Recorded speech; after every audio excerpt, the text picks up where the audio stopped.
am excited today. I am talking to CAPRICE O'Bryan Gutierrez, who is a certified trainer, nutrition specialist, and she is the proud founder of the award-winning fitness center, Excuse Free Fitness, which is in one of my favorite cities, the south suburbs of Chicago. I really wanted to talk to CAPRICE today because she has such a presence about herself. We've never met in person, but I follow her online and I see all her videos. And then when I read about her personal story, I was like, this is somebody who can motivate anybody to push through anything. And so I wanted to bring her to your audience and to our audience so that she could share some of her story. Welcome to the show. Thank you. Thank you for having me. I'm really excited.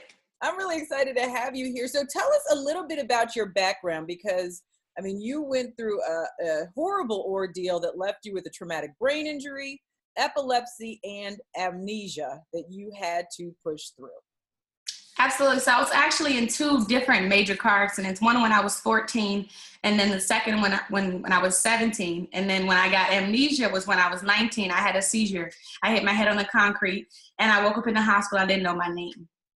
So the two different accidents caused, the first was the traumatic brain injury, where I had to relearn to walk, speech therapy, physical therapy, occupational therapy. But then 17, the trauma to my brain from that second accident caused the seizure threshold to explode. So then I started having seizures, and I was later diagnosed with epilepsy.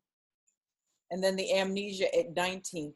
Now, how old were you? And I'm sure that this is, as I've read from your post, this is an ongoing thing that you have to continue to work through. Right. But when did you know that that wasn't going to stop you from pursuing your dreams? It was after amnesia. It was probably after a year, because the first year was very difficult. I was depressed. I mean, like, it was a lot of woe it's me. Well, my siblings, there's nothing wrong with them. And like, I compared myself a lot because I didn't have anyone to relate to. There's no one in my family that have seizures and epilepsy. So it was a difficult thing. But after the first year, and like I started exercising, my dad took me to the gym, I realized that there was just way more to life than, walking on eggshells. I was like, man, well, what if somebody, flashes a camera in my face and I have a seizure? What if somebody this? And then it was just too overwhelming. And I just knew that, like, God didn't bring me here to just drop me off and tell me to figure it out. I love it. But I did see something on your Facebook page where it was a very heartfelt post where you explained it at your gym at Excuse Free Fitness. Yeah. People are not allowed to drop weights because of the noise and what that can trigger for you physically. Can you talk a little bit about that?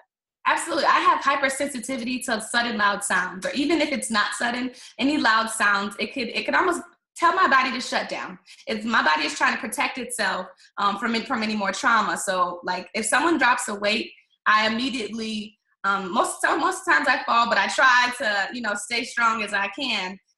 But my vision is blurry, like it's hard to speak. I can't really stand up. My legs are really weak and I can't really do anything. So like the last time it happened, I couldn't do anything for 5 days. So it was challenging. I know. And it was interesting because you put in the post, like, I know I work at a gym. So right. I know I put myself in this situation. But I made the rules for a reason. Like I wanted the sign outside to say Excuse Free Fitness so I can make the rules. So I just need people to follow them. So tell us, because I mean, you're phenomenally fit, obviously. This is what you love. This is your passion. I've seen some of your videos. I've even done a couple of them. Oh, cool. Passed out, but that's fine. So tell us, give us like one tip on how we can start, immediately today to kind of incorporate something in our fitness routine that will get us on track for our summer bodies. Absolutely. But I just have one thing. If you don't know what to do, do something. Because some people, they're like, okay, well, I don't know how to get, the cinched weight. You don't have to do all that. Just start somewhere. Just start walking, start running, start doing some planks, start doing some squats. Go, figure out how to do the exercises properly. But if you don't know what to do, you can't just watch everybody else reach their goals and be like, oh, she's cute. No, you can be cute too. You can be slim and trim like a bicycle ram, but you need to get off the couch and off social media and watching everybody else do their jumping jacks, and you need to do the same. You just got to get up and do it. Okay, and that's fine. But I think that, and I accept that. But I think that it's interesting because I think that, and I have used that excuse. So I'm talking to the excuse-free person, but I have used that excuse because I think it is so intimidating, and I think because you're so immersed in it, that it doesn't phase you. But I think for people, and I'm a sports person, so like, I'm not a gym. Like I've never like, been like into weight. Well, I lift weights now, but it wasn't a part of my growing up. I mean, I played sports and that was the activity. So what do you say to people who, like you said, they're scared to go to the gym because they're intimidated and they don't know what to do? So now that we've just said do something, we're past that level. So what's the next step? Start small, because I don't want you to burn yourself out. Like, because we get excited, we're like, man, we're going to lose 30 pounds in 30 days. But we have these very big goals. And while these goals are big, I think that we should, start small and start chipping away at them, because we want this to be more for longevity. Like, you want to be doing this 10 years from 20 years from now, being 90 and doing yoga in the park with your friends, like. But if you start working out longer than 20 years for me, I don't know if you were saying that for me personally, but 9 years. Okay. But listen, I just want to be quick. So 20 years, but like even like when you want to be able to still move your body when in the later half of your life. So that's why I don't want people to burn out, because like they'll go so hard and then they're like, I'm going 5 days a week, and then they're so sore that they hate themselves and they despise the gym. And I just want people to start with 30 minutes a day. I really 30 do. minutes a day. Move your body for 30 minutes a day. Okay, and you're the expert, but I think that it gets confusing. So I'm glad I haven't talked to a fitness expert in a while, so we're going to pick your brain. Okay. But there's so many different mixed messages. So like, you say 30 minutes a day? Is that 30 minutes cardio? Is that 30 minutes weight? Is it how do you balance that out?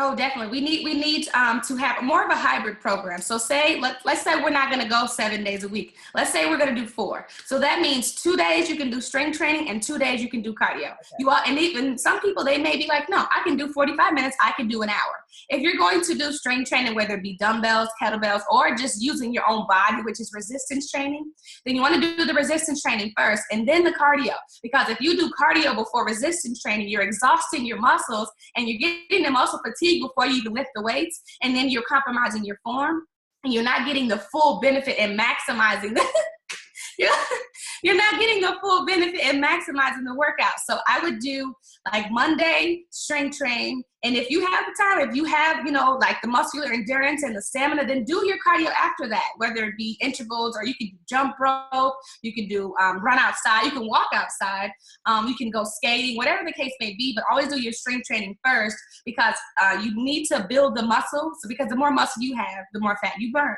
So if you do Monday strength training, then some cardio, Tuesday only cardio, add in your core exercises. Wednesday you could rest or do like a Pilates or yoga DVD at home to have a balance from the high intensity stuff. And then Thursday you're doing some more strength training, Friday or Saturday more cardio. Because that way you're breaking it up and you're giving your body what it needs and you're not burning yourself out.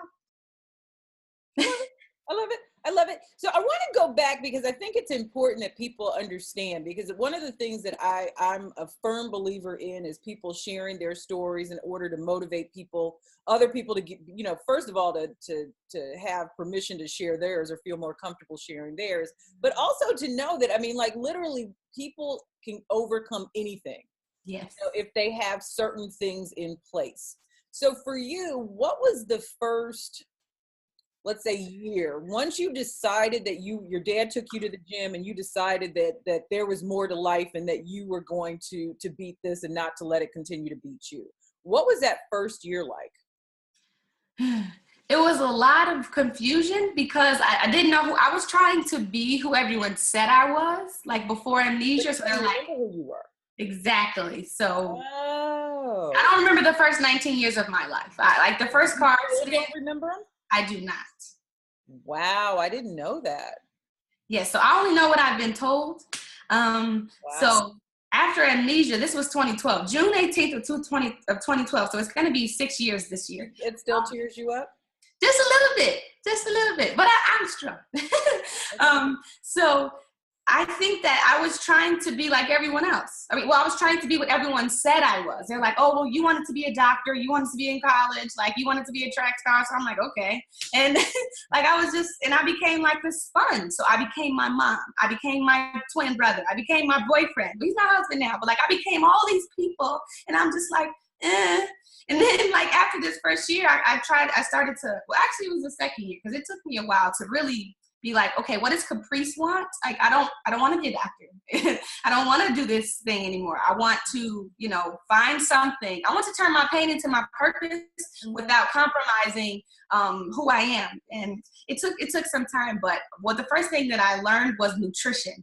And I was putting all the wrong things into my body because every time I had a seizure, people would bring me mucho mangoes and the drinks, the Arizona teas. They'd bring me Oreos. They'd bring me all these sugary things, and that wasn't helping me. So I had to educate myself on like, okay, well, what is going to help me?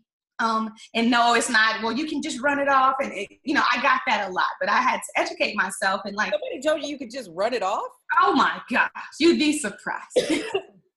But that's where you learn that you can't outwork a bad diet. Like you can look good on the outside, but you mean they were saying you could just run off the weight? Because okay, if I'm eating 6 Oreos. No. I thought you were saying that they said you could just run off the seizures. No. Oh, okay. I was like, who says that? Okay. That is not working like that. Okay. It was like, okay, I'm clear. So they were just saying that you could work it off. And you didn't like, oh, your metabolism is fast, but it turns out I'm hypoglycemic. So every time I have this stuff, and one of the triggers for my seizures is low blood sugar. So if I'm spiking my sugar with these foods and then it drops incredibly low, I have a seizure. And it's like this vicious cycle that nobody caught on to until we started learning about nutrition. Right. Wow. And so let's go back to that because I think you're right. You can't outwork a bad diet. No. They always say your abs are made in the kitchen, you know, and not. Yeah. So what are some things that people can tweak in their diet without feeling like they're being deprived? I mean, some people want to go, you know, 100%, but just for those who want to start doing something today that'll make them feel better, what are some things that they can do? I think one of the main things that you can do is drink more water and decrease your carbohydrates. So it's not that carbs are bad or carbs are the devil or carbs make you fat. Carbs give you fuel. But the thing is when like after the excess carbs that you don't use for fuel and for the rest of your day, they're going to store as fat. So by the end of the day, like if you're going to bed at 10 o'clock and you're having like a cup of rice at 7 p.m., that's unnecessary. What do you need this fuel for? So it's not that it's like we grow up because we need like the protein, we need the starch, we need the vegetable on our plate, but it doesn't always need to be that way. So in the evening, if you want to cut back on your calories and cut back on, you know, feeling so bloated and adding these inches to your waistline, you can decrease your carbohydrates when you know that you won't need as much energy. So the carbohydrates are more for like a pre-workout or like in the morning, because you'll need the fuel to complete all the tasks you need to complete for the day. So I would say drink way more water because people think they drink a lot of water, but you need to really drink half of your body weight in ounces, and we're just not doing that because we don't like going to the bathroom so much. Oh, some of us will float away. Good night. So tell me a little bit more about Excuse-Free Fitness. I mean, I absolutely love the title. Thank you. I think that it you know, it says something about it, you know, when you walk in the gym, but it certainly says something about you too, and how you've lived your life.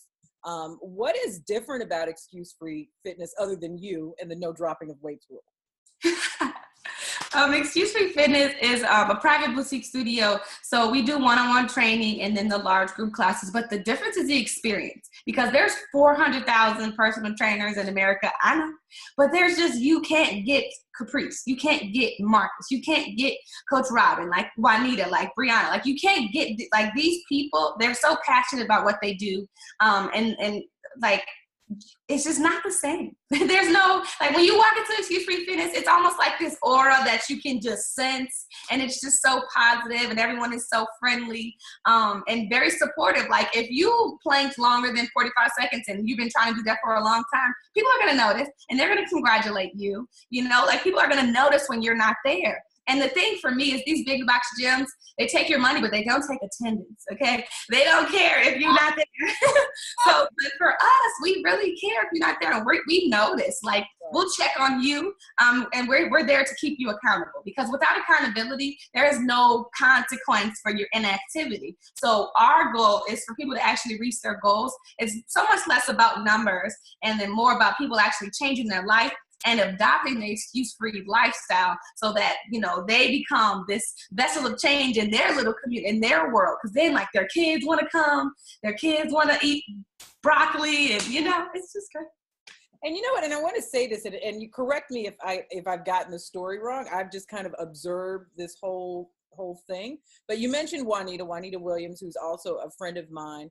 And I think did you just start out training her? So yeah, she was a member, and she actually joined since the gym opened. So 2015, she's been a member the whole time, all 3 years. And then it was like, you're good at this. Right. Like, what? And I was like, no, we gonna look up some stuff. And then, like, we started sending each other stuff, and she was like, oh, I think I'd like this class. And then I was, yes, I think you would. So she got certified, and it has been history ever sinst. So it is amazing. What's the dance workout that she does? Yes, she teaches pound. It's a cardio based class.